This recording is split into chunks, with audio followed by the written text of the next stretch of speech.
Dzień dobry, witam wszystkich Państwa na naszym pierwszym wywiadzie. Naszym dzisiejszym gościem będzie pan Dominik Adamek, psycholog z Instytutu Psychologii Uniwersytetu Śląskiego w Katowicach. Panie Dominiku, może zaczniemy od pierwszego pytania. Czym jest przemoc? Dzień dobry Pani i dzień dobry Państwu. Przemoc to takie intencjonalne działanie albo też zaniechanie działania pomiędzy ludźmi, gdzie mamy grę wpływu. Jedna osoba jest silniejsza, druga jest słabsza i ta silniejsza wykorzystuje to, że jest silniejsza, krzywdząc niejako tę osobę słabszą. Tak, ta przemoc różne formy przybiera. Co przemocą nie jest? Przemocą nie jest, kiedy mama prosi nas o pójście do sklepu. Przemocą nie jest, kiedy kolega prosi nas o pomoc. Ale przemocą już jest, kiedy mama powie dziecku: uspokój się, bo cię tu zostawię. Tak? My czasami to widzimy na ulicy, prawda, jak już taka mama nie ma siły, nie przemawia do dziecka, które stoi, krzyczy, tupie nogami, nie potrafi do niego dotrzeć, nie? To niejednokrotnie będzie go próbowała szarpnąć czy zagrozić i to już jest przemocą, tak? Ponieważ wykorzystuje tę przewagę, władzę nad dzieckiem, to, że jest starsza, bardziej dorosła, może coś zrobić po to, żeby wymusić pewne zachowanie, tudzież jego brak. Jakie można wyodrębnić rodzaje przemocy? Najczęściej mówimy o przemocy fizycznej, psychicznej, ekonomicznej, o przemocy seksualnej i o zaniedbaniu. Przemoc fizyczna to tak, kiedy naruszamy nietykalność cielesną osoby, tak, kiedy naruszamy jej granice, po prostu bijemy, popchniemy, wszystko to, co chyba tak najbardziej popularnie kojarzy nam się z agresją i kiedy myślimy sobie o przemocy, to mamy to z tyłu głowy, tak? Czyli wszelkie maści, bicie, naruszanie ciała drugiej osoby. W przypadku przemocy psychicznej, tu już mamy pełen wachlarz zachowań bardzo często stosowanych. Niestety bardzo często też one nie są przez nas uważane za przemoc. No, tak często tego doświadczamy, tak bardzo często wynosimy to z naszych domów rodzinnych niestety, że traktujemy te zachowania jako coś zupełnie normalnego. To jest krzyczenie na kogoś bardzo często. To jest szantaż taki emocjonalny, jak czegoś nie zrobisz, to ja cię tu zostawię, tak jak w przypadku dzieci, czy skoro tego nie chcesz zrobić, to ty mnie pewnie nie kochasz. Ja nie mogę na ciebie nigdy liczyć, pewnie robisz mi to na złość. Różne zachowania, które mają na celu wzbudzić poczucie winy na przykład osoby, czy sprawić, że poczuje się gorzej, co zmusi ją do konkretnego zachowania albo przestania zachowywać się w jakiś sposób. W przypadku przemocy seksualnej, tu już sprawa jest wyjątkowo jakby trudna i wrażliwa, bo dotyka cielesności, ale już nie w ten sposób mocno na światło dzienne wyciągnięty, tylko bardzo, bardzo intymny. Tu mamy do czynienia z tabu, które niejednokrotnie gdzieś w rodzinach czy w systemie, w którym osoba funkcjonuje, doświadczająca tej przemocy, jest ukrywane. Tu mamy do czynienia z wszelkiej maści niechcianym dotykiem, molestowaniem, wymuszanymi stosunkami i tym podobnymi aktami.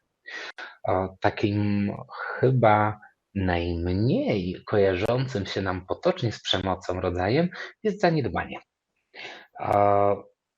które mam takie trochę wrażenie, że jest bardzo, bardzo obecne. Wiecie, drodzy Państwo, to są te sytuacje, kiedy na przykład dziecko ma dużą potrzebę bliskości, a rodzic go nie przytula, nie zajmuje się nim, bo na przykład nieustannie pracuje, tak? I dziecko nie ma kontaktu z tym rodzicem.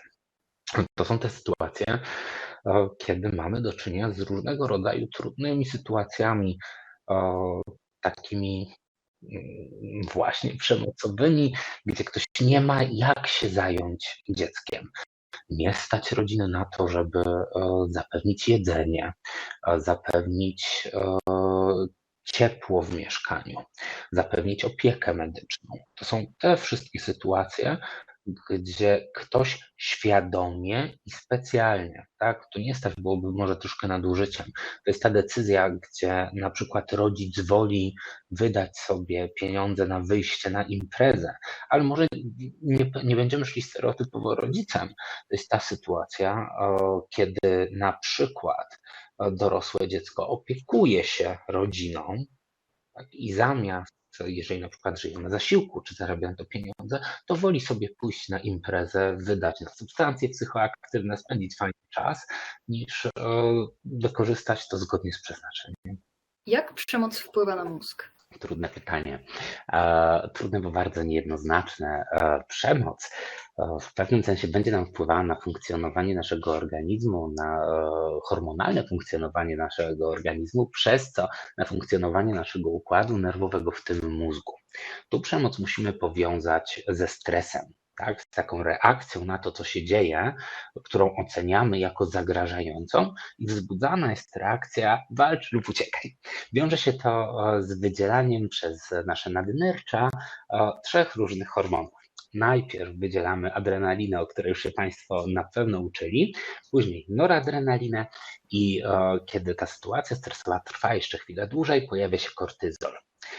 Kiedy mamy do czynienia z działaniem krótkotrwałym przemocy, na przykład stosowaniem, to ten wyrzut hormonów powoduje, że jesteśmy w stanie działać szybciej, skuteczniej, po prostu unikać tego, co nam zagraża.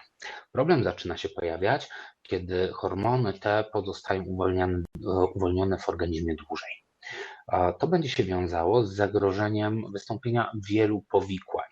I tu możemy mieć do czynienia zarówno z konsekwencjami natury psychicznej, psychologicznej, jak i fizycznej. Nazwałbym to już stricte w przypadku przemocy organicznej. To znaczy, myślę, że Państwu o to nie chodzi, jednak proszę zauważyć, że istnieje takie prawdopodobieństwo, że w drodze przemocy, stosowania przez kogoś przemocy, po prostu ktoś, mówiąc mocno potocznie, rozwali sobie głowę. Czyli uszkodzi ten mózg fizycznie, organicznie, tam zajdą zmiany. Jeśli chodzi o oddziaływanie hormonów, szczególnie tutaj w tym wypadku kortyzolu, wiemy, że jego długotrwała obecność w zwiększonej ilości będzie sprzyjała degenerowaniu się układu nerwowego, to znaczy będzie prowadzić do uszkodzeń mózgu. To będzie się wiązało z naszym gorszym funkcjonowaniem. Tak bardzo, bardzo obrazowo możemy stwierdzić, że te osoby będą mocno pobudzone, będą w specyficzny, taki nerwowy sposób reagowały. Te sytuacje przemocowe mogą się też wiązać później z tak zwanym zespołem stresu pourazowego. To jest taki rodzaj trudności psychicznej, którego doświadczają osoby po zdarzeniach ciężkich, traumatycznych, czyli na przykład przemocy. Zdarzenia traumatyczne to takie, w których mamy zagrożenie życia bądź zdrowia i albo tej osoby, u której to wystąpi, albo osoby bliskiej, takiej bardzo znaczącej w życiu. Są takie sytuacje, po których jeżeli nie otrzymamy wsparcia, nie zostaną zaspokojone nasze potrzeby, szczególnie potrzeba bezpieczeństwa, możemy doświadczać w zasadzie 3 rodzajów objawów. Tak? Jedno, takie chyba najbardziej spektakularne, to intruzje. Pojawiają nam się niechciane myśli, pojawiają nam się takie jakby wizje zdarzenia. To się nazywa flashbacki. Zaczynamy odczuwać na przykład emocje, które odczuwaliśmy w chwili, w której doświadczaliśmy tego trudnego zdarzenia.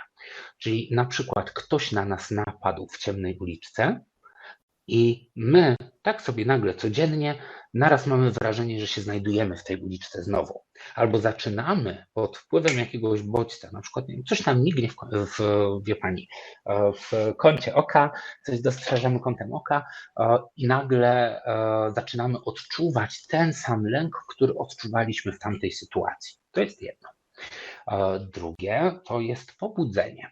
To jest ta taka potocznie rozumiana nerwowość. Tak? Ktoś cały czas jest napięty, a wtedy wystarczy drobna iskra i wybucha. Prawda? Myślę, że w otoczeniu niejedno z nas ma takie osoby, które wyglądają, jakby cały czas się albo skradały na palcach, albo reagują tak troszkę, wie pani, jak zagrożony zwierzę. Tak, że po prostu nieustannie są w takiej czujności i szykują się do ucieczki. Trzeci rodzaj objawów, które nam się mogą pojawić po doświadczeniu przemocy, to unikanie. Unikanie miejsc, osób, które będą nam się w jakiś sposób wiązały z tym doświadczeniem przemocy, ale bardzo często będzie to też unikanie tego tematu zdarzenia, które wywołuje napięcie, kojarzy nam się z zagrażającymi sytuacjami. W związku z tym, jak pani słyszy, samo doświadczenie przemocy może nam prowadzić do szeregu bardzo, bardzo wielu trudnych i zróżnicowanych trudności natury psychicznej. Czy udzieliłem odpowiedzi na pytanie? Może tak będzie najłatwiej zapytać. Tak. Okay. Jak dziecięca przemoc wpływa na rozwój osobowości? Ta przemoc wczesnodziecięca, czy inaczej, jeżeli dziecko doświadcza przemocy, niezależnie jaki to będzie rodzaj, w czasie swojego rozwoju, niestety może to mieć bardzo, bardzo poważne konsekwencje. Dlaczego? Żeby rozwój przebiegał prawidłowo, był tak zwanym rozwojem harmonijnym, potrzebne jest zaspokojenie potrzeb, szczególnie potrzeby bezpieczeństwa i przynależności, miłości, ale przyjrzyjmy się temu bezpieczeństwu. Ludzie czują się bezpiecznie, kiedy świat jest przewidywalny, spójny, po prostu bezpieczny. Więc jeżeli na przykład wychowujemy się w domu, gdzie z jednej strony mama mnie przytula, tak, i dostaję jako dziecko ten wyraz miłości, jest bezpiecznie, a za chwilę ta sama mama mnie odrzuca albo na mnie krzyczy, to ten świat nie jest przewidywalny. I ja muszę w pewnym sensie nauczyć się sobie radzić. Przez co zaczynam reagować w bardzo, bardzo różny sposób. Zaczynam nabierać przekonań, że świat nie jest bezpieczny i że trzeba sobie w jakiś sposób z nim radzić. Tak? Że trzeba albo ulegać, albo wymuszać. Przez co będą nam się kształtowały wzorce reagowania, które niejednokrotnie będą niezrozumiałe przez otoczenie. Tak? Ludzie wokół nie będą rozumieli, dlaczego ja reaguję w taki sposób. Dlaczego ja jestem za bardzo ugodowy i pozwalam sobą pomiatać, albo dlaczego ja reaguję tak bardzo agresywnie na rzeczy, słowa, sytuacje, w których teoretycznie nie powinienem. No? Więc tutaj to doświadczanie przemocy w dzieciństwie będzie miało duże konsekwencje dla rozwoju po prostu osobowości, zachowania później. To, co istotne, to też jakby pojawianie się tendencji do zachowań przemocowych. Dlaczego? Bardzo często słyszy się taki slogan, że agresja rodzi agresję, prawda? Myślę, że pani niejednokrotnie w życiu słyszała, że dzieci nie wolno bić, dlatego że no, to potem rodzi agresję. Tak troszkę jest, ale to nie do końca jest takie proste. Zachowania agresywne spełniają bardzo, bardzo ważną funkcję. Proszę zauważyć, że przyjrzę się tej relacji troszkę rodzic-dziecko, bo to jest niestety chyba najbardziej popularna i jeszcze najbardziej tolerowana przemoc w Polsce, mimo tego, że wiele się o tym mówi. To, że rodzic stosuje przemoc, z reguły jest wyrazem jego bezsilności, prawda? To dziecko demonstruje, manifestuje jakąś swoją potrzebę. Na przykład potrzebuje teraz być przytulone przez mamę, więc stoi, krzyczy albo biega, robi coś. Mama zaczyna się denerwować, nie potrafi okiełznać tego dziecka, więc w pewnym momencie po prostu je uderza albo wybucha. Co się wtedy dzieje? Mama odczuwa ulgę. Tak, mówiliśmy o tym, że w przypadku stresu mamy duży poziom pobudzenia, nie? Ta mama się stresuje tym zachowaniem, jak wybuchnie, troszkę odczuje ulgę. Ba, to dziecko, jak dostanie klapsa, czy mama na nie nakrzyczy, bardzo często przestanie chociaż na chwilę się zachowywać w ten sposób. Więc proszę zauważyć, że cel klapsa pod tytułem uspokój się został osiągnięty i mama odczuła ulgę. Czyli zachowanie jest adaptacyjne.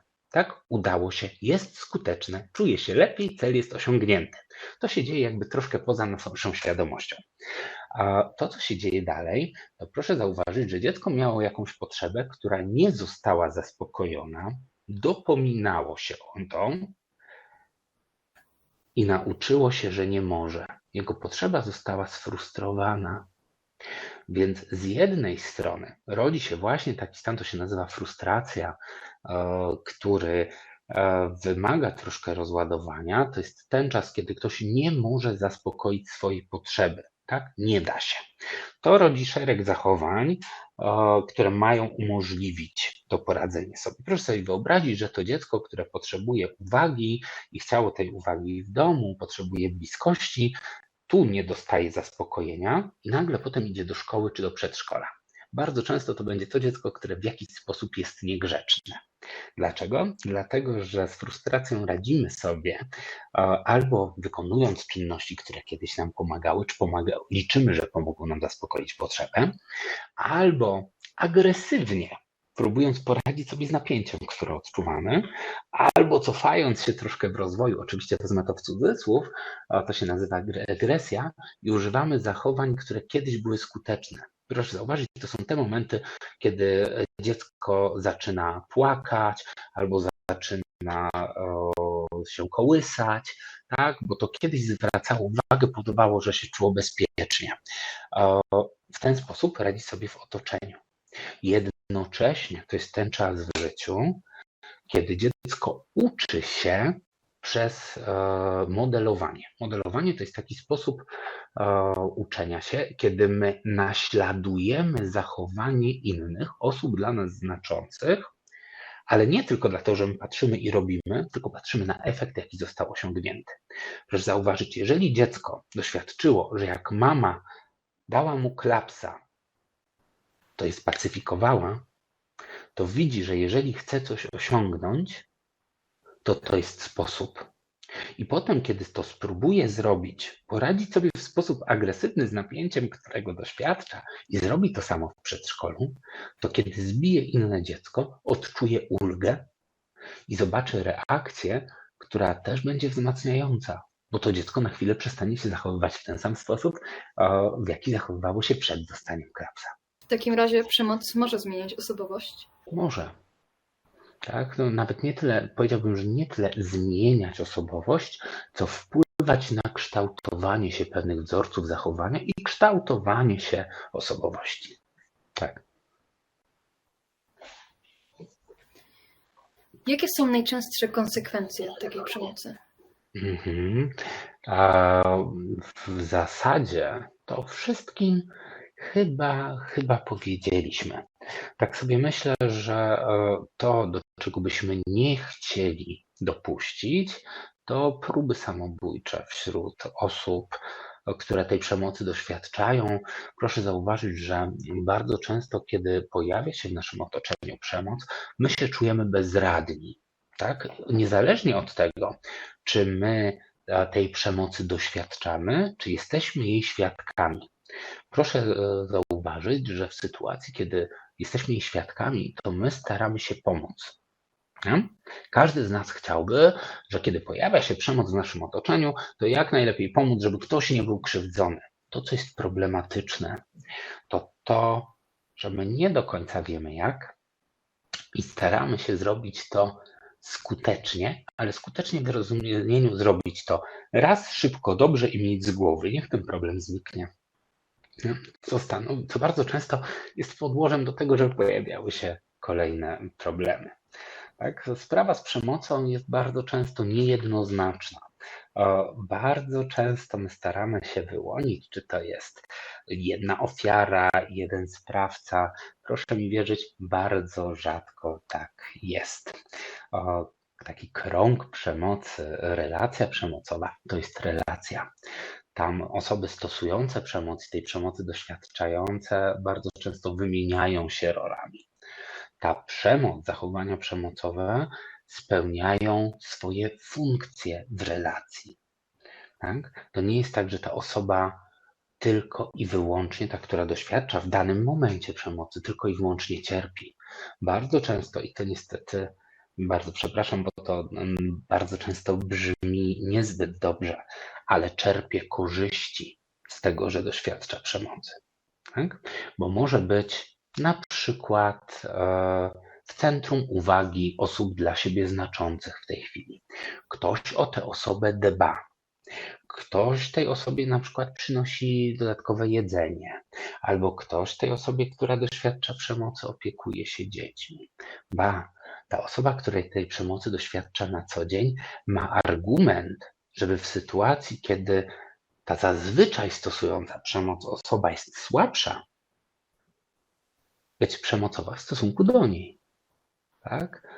Nagle przez przypadek wylać na nią gorącą zupę, przez przypadek uderzyć, zagrozić rozstaniem, zagrozić odebraniem życia czy dzieci. Więc ta kwestia przemocy naprawdę nie jest prosta. To, z czym się wiąże, to nieustanny lęk, nieustanne bardzo często poczucie winy, nieustanne poczucie takiej beznadziejności i tego, że nic się nie da zrobić. Bardzo często będzie tak, że te osoby w relacjach przemocowych nie będą chciały nic zrobić, albo mimo deklarowanych chęci nie będą nic robiły. Proszę zauważyć, powiedziałem chwilę temu, że jakby potrzeba bezpieczeństwa to jest realizowana wtedy, kiedy świat jest przewidywalny. Jeżeli ja wiem, że kiedy moja mama czy mój tata wróci do domu, to na początku będzie agresywny i się na mnie nakrzyczy, tak? Ale potem poda mi obiad, potem może da mi klapsa, ale za chwilę pójdzie spać i będzie święty spokój, to ja wiem, jak będzie wyglądał mój dzień. A w sytuacji, kiedy ja zacznę coś zmieniać, to już nie wiem. To znaczy, że moja sytuacja nie będzie przewidywalna, czyli wbrew pozorom może mi to zaburzyć moje poczucie bezpieczeństwa. To też jest powód, dla którego osoby doświadczające przemocy nieczęsto podejmują działania. Czy w takim razie można jakoś jednak pomóc ofiarom przemocy? Oczywiście, proszę zobaczyć, warto rozmawiać. To, co jest, do czego warto się nauczyć, to pamiętać, że to doświadczanie przemocy czy funkcjonowanie w relacji przemocowej jest bardzo często okupione, obarczone bardzo dużą ilością wstydu, więc ludzie niekoniecznie chcą o tym mówić. Ale w sytuacji, kiedy my już wiemy, tak, i wiemy, że na przykład w jakimś domu nie ma pieniędzy, tak, bo mamy do czynienia z zaniedbaniem czy przemocą ekonomiczną, to możemy zadbać o to, żeby się podzielić z kimś kanapką. Tylko tutaj, wie pani, nie na zasadzie masz, tutaj ci kupiłem, bo wiem, że nie masz, tylko tak trochę, żeby ktoś nie poczuł się urażony. Nie? Czyli bierzemy, hej, zjesz, bo mam więcej. No, tutaj Państwo znacie swoje otoczenie najlepiej, jak ludzie reagują. Chodzi o to, żeby ktoś nie poczuł się napiętnowany, gorszy. To, co jakby ważne, to pokazać, że jeżeli potrzebujesz, to ja tu jestem. Tak? Ja rozumiem, wyobrażam sobie, że możesz nie chcieć o czymś rozmawiać, ale jeżeli będziesz potrzebować pomocy, będziesz potrzebować pogadać, pomilczeć, to ja tu jestem i chętnie Cię wesprę tak, jak potrafię. Jak nie potrafię, to poszukamy rozwiązania. Kiedy pojawia się przemoc, warto też pamiętać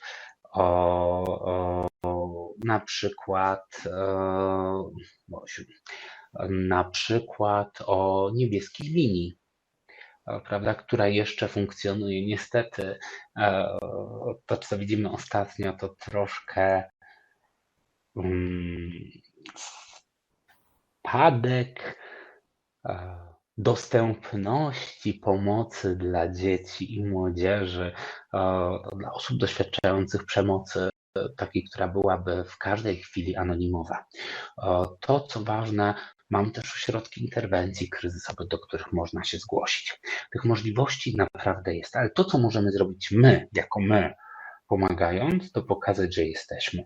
Możemy zaproponować, że jeżeli na przykład, proszę zauważyć, ktoś będzie wyrzucony z domu, czy w tym domu będzie zagrożenie, to samo to, żebyście Państwo porozmawiali z Waszymi rodzicami, prawda? Że tutaj taki i taki kolega ma taką i taką sytuację w domu i czy jeżeli by tak było, to czy mógłby przenocować? Oczywiście tutaj mamy szereg konsekwencji czy dylematów natury nie tylko moralnej, ale również prawnej, ale to wszystko jest do przegadania i do poszukania rozwiązań. To, co warto zrobić, czy można wesprzeć osobę doświadczającą przemocy, to przygotowanie planu. Tak? Co się zadzieje, tak? Co ja mogę zrobić w sytuacji, kiedy znowu to się stanie. Tak? Kiedy ktoś będzie próbował wykorzystać swoją przewagę nade mną. I po prostu rozpisać sobie plan działania. Przygotować gdzieś pieniądze, takie, które pozwolą na przykład na zakup biletu na autobus, czy wzięcie taksówki, czy zamówienie Ubera, schowanie ładowarki, posiadanie, nie wiem, plecaczka, w którym mamy najpotrzebniejsze rzeczy, takie, które pozwolą nam na chwilę odseparować się od źródła przemocy i poszukać wsparcia. Tak? Tu też przygotowując plany, warto mieć na uwadze to, w jaki sposób poradzimy sobie w przypadku trudności. Tak? Czyli kiedy przygotowujemy, i tu mogę powiedzieć z perspektywy mnie jako psychologa, interwenta kryzysowego, my zastanawiamy się często, gdzie, w którym miejscu może wystąpić trudność, co się może stać i przygotowujemy się na to. Ok, to co zrobisz wtedy?